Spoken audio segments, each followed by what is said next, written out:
Give me a like if your church still produces a bulletin, and give me a subscribe if it's completely quit producing a bulletin. You know, it's interesting, in my 14 years of youth ministry experience, the first two churches I worked at, they were all about those bulletins, man. We printed those suckers every single week.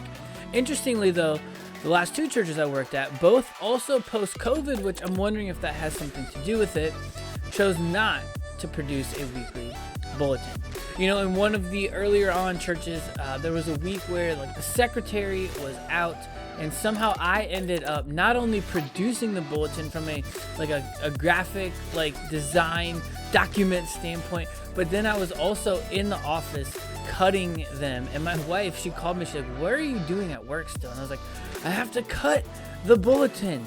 And as I was doing that, I gave myself this thought. I was like, do teenagers even read this thing? And now, you know, I was producing this for the rest of the church, but in my mind, and as I was having this conversation with myself, I thought, I don't think that teenagers actually read this, but their parents do, right? And so that's why we produce these things. And so we've been in this series called Communication in a Noisy World. It's linked right up here at the top of the screen. And in this video, what we want to talk about is the particular channels that your churches should be leaning into. We're going to explore 3 different audiences. We're going to explore the adults in your church. We're going to explore the students in your church. And then we're also going to explore the volunteers in your church and or in your ministry. And what I want to do is in each of those, I'm going to give you my favorite communication method and some statistics that back the reasons up for why you should be leaning into those channels. And as always, I want to remind you that there are chapters down below or in your podcast catcher, wherever you're listening to this, so that you can hop ahead to the section of this episode that makes the most sense to you in your ministry and the context in which you're serving. Welcome everybody to the Hybrid Ministry Show. So I've been in youth ministry for 14 years. And so in all of my experience of being in youth ministry, when I think about adults that I'm trying to minister to, those adults in particular are either parents or volunteers. And so in this particular section, let's chat about parents. And so these are parents of youth ministry students. However, if you're a church communications person or a senior pastor watching this, what I'm about to share, I believe also relates to just adults attending your church in general, okay?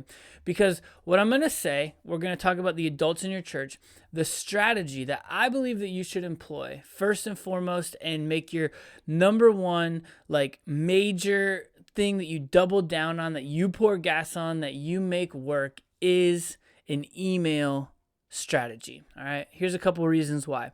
Over 4.3 billion people globally use email.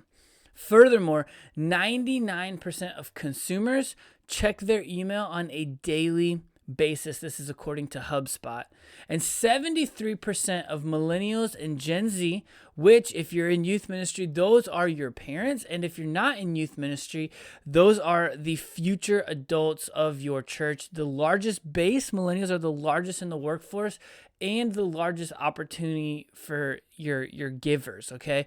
They prefer email communication from brands at a rate of 73%. This is according to Adobe. So email isn't going anywhere. Now, I also, if you have been watching in the last couple of videos in this playlist, like we linked just a second ago, I have been and I've always been, my strategy, my hybrid strategy, whether it's for students, parents, whatever, first and foremost, make sure your website is good and remains up to date. So you want your email to be how you communicate and how you maybe market certain classes or events or whatever, but then you want to be able to take them to your website, or you want to send an email, because think about user habits. You're checking your email at lunch on your work break, okay, on your lunch break at work, and you see something from your church. You don't have time right then and there to stop and go sign up, but it jogs your memory and you're there. So then you want, when someone later just goes to your website because they're thinking, oh yeah, I need to go sign up for that thing after dinner when they get home from work, they need to be able to discover that relatively quickly on your church website. Even if the email had a link to it, even if they don't follow that link directly, you want your website to be clear and easy to navigate, which is why I continue to recommend NUCELUS.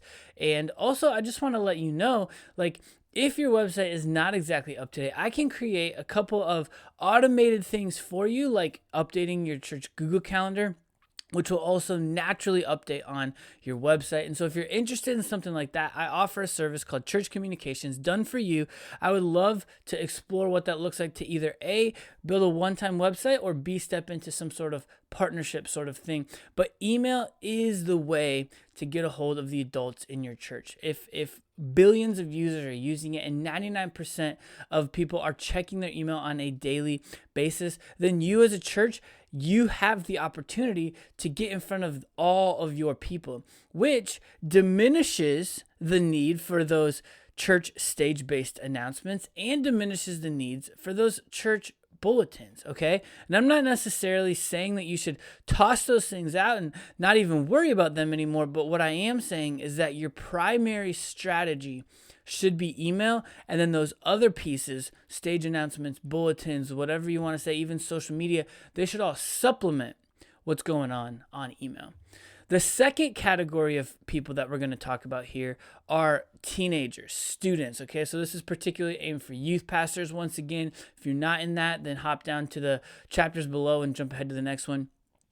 You need, as a youth pastor, you want to try to get to teenagers' phones. Now, you got to think about this. All teenagers are in a little bit of a different season of life of adopting usage on their phones. So some of them aren't yet using like text messaging yet, right? So that's why I say it a little bit more generically. You want to get to their phones, because some parents let them have Instagram and some don't. Some parents let them have YouTube and some don't. Some parents let them text certain people and some don't. And so in some way, somehow we need to get on their cell phones, which is what I'm promoting, trying to do by using and utilizing our hybrid strategy in the current student ministry that I serve in. This is our attempt and this is our play to get onto students' cell phones. And so my hybrid strategy guide is actually linked right down below in the description or in your podcast catcher. I would love to have you check that out. It's completely free, but it helps give you my strategy and also helps you implement some pieces and parts of that so that you can start trying to get onto their phones. But here's some reasons why it's valuable and important for us to get to their phones. Because 69% of students, of teenagers, own a smartphone by the age of 12, according to Common Sense Media. And also 90%, according to Pew Research, 90% of teenagers use YouTube. So there's a couple of different ways to get to their phones. Number one, social, okay? And short form vertical based video is still king. According to VIDIQ in 2024, 90% of the internet's traffic was short form vertical based video.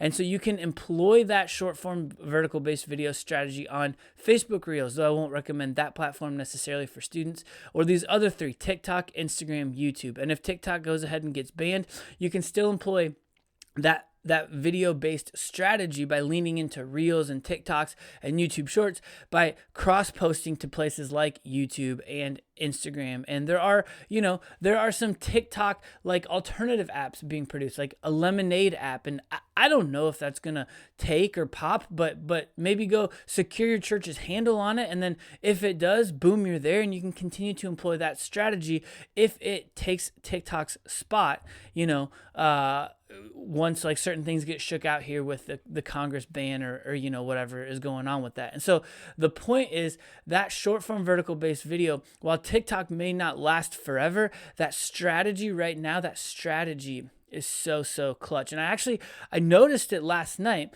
because here's the thing about that strategy. I was on Instagram and I was scrolling through stories, which are things posted by people that I follow, my friends. That's a nod back to the social graph era of friendship based social media. And I was scrolling through, and no offense, whoever I was looking at your stories, I got bored, closed it out, hopped into Reels, which then started showing me popular and like entertainment based and Reels that are actually getting a lot of views. And now all of a sudden I was hooked. I was there for a while. And that's going from that social graph era over into that discovery based era. And that's where we want to find ourselves in student ministry. Like we can, here's the thing though, you can post like a discovery based thing and you can share that link to your audience. So you can post that reel onto your story so that all the students who follow you, they still see it. Or you can even, like yesterday, I posted a YouTube short, also an Instagram reel and a TikTok, and I sent the YouTube short link in our text group, and I said, have you answered this crazy would you rather question yet? And I sent it to all the kids that are signed up in our text group, which is the second. So social is one way to get to their phones. The second is to get to text messages, all right? And so if you want like blasts, I would recommend a service like Remind. It's completely free. It's for schools. Or if you want a group chat feature, I'd recommend a GroupMe. Both of them, listen to me, both of them have their shortcomings. I get it, okay? But it's a great like neutralizer, okay? If you have Apple phones and Android phones, GroupMe can put everyone in a group chat app without like the fuss of the blue bubbles and all the things, the compressed pictures that Apple won't allow to come through because RCS messaging, even though it's been around since 2007, like it'll do these things where it will create like a level playing field, right? And you know, if your church communications database has some sort of texting service that you're already paying for, then by all means use that. I don't necessarily recommend Remind over something like that. Or if you've already dug deep to pay for some sort of texting service and continue to use that, it's probably better.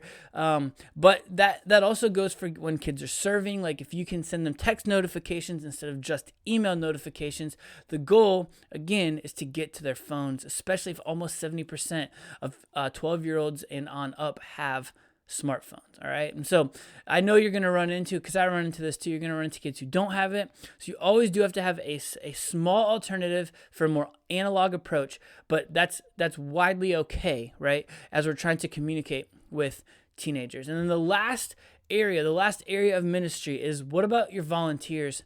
What about your leaders? Okay.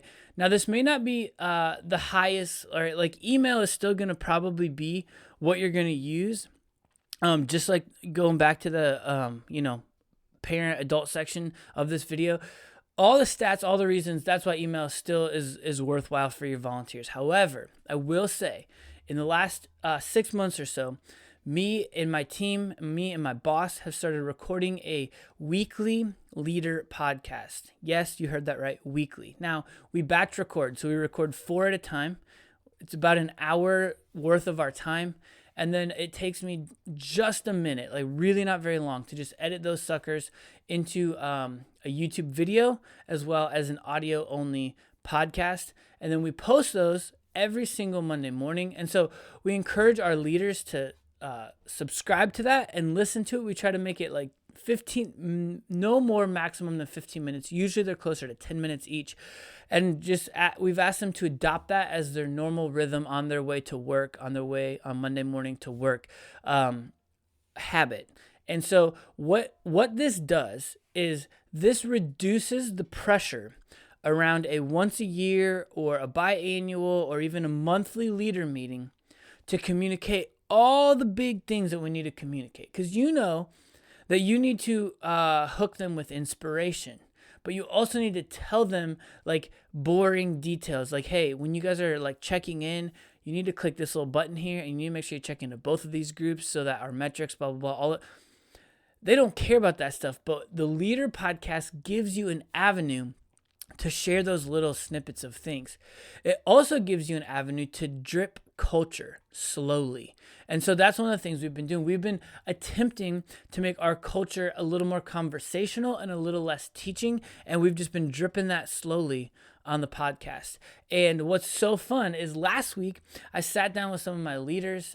We do a yearly leader debrief, and I heard them starting to use some of the language that we've been putting on our leader podcast. In addition to dripping the information, sharing more announcements, we'll do like giveaways, we'll do leader shout outs, we'll share funny stories. And so then every week that posts on Monday, there's always the off chance that our leader group chat gets a little flurry of activity around whatever topic happened on the podcast, or people are, laughing about some of the things that are going on there. So according to Nielsen, the average podcast listener consumes up to 7 a week. And so if you have people on your leader teams that are already podcast listeners, that's a super easy one. If not, you can help them adopt it, Or also, again, you can post those video form to YouTube. YouTube also has a podcast RSS kind of section built into it that you can also use and utilize. And so even if they're not podcast adopters, they can still access it via the video. And so with your email strategy for adults, with your get to their phones strategy for students, and with your podcast strategy for leaders, then use your stage and your bulletin announcements to really hit hard and to just simply reinforce and point people back not only into those channels, but then also off to your website where they're ultimately going to take their next step, call to action sort of things. And so in this next video, what I'm going to do is I'm going to help break down why you on social media should be focusing now more, because our information and our announcements have been taken care of, how you should start focusing on engagement as opposed to simply broadcasting information. That video is going to be linked right here on screen if you're watching on YouTube. Go ahead and tap that. We'd love to see you over there. But until next time, and as always, my friends, don't forget to stay hybrid.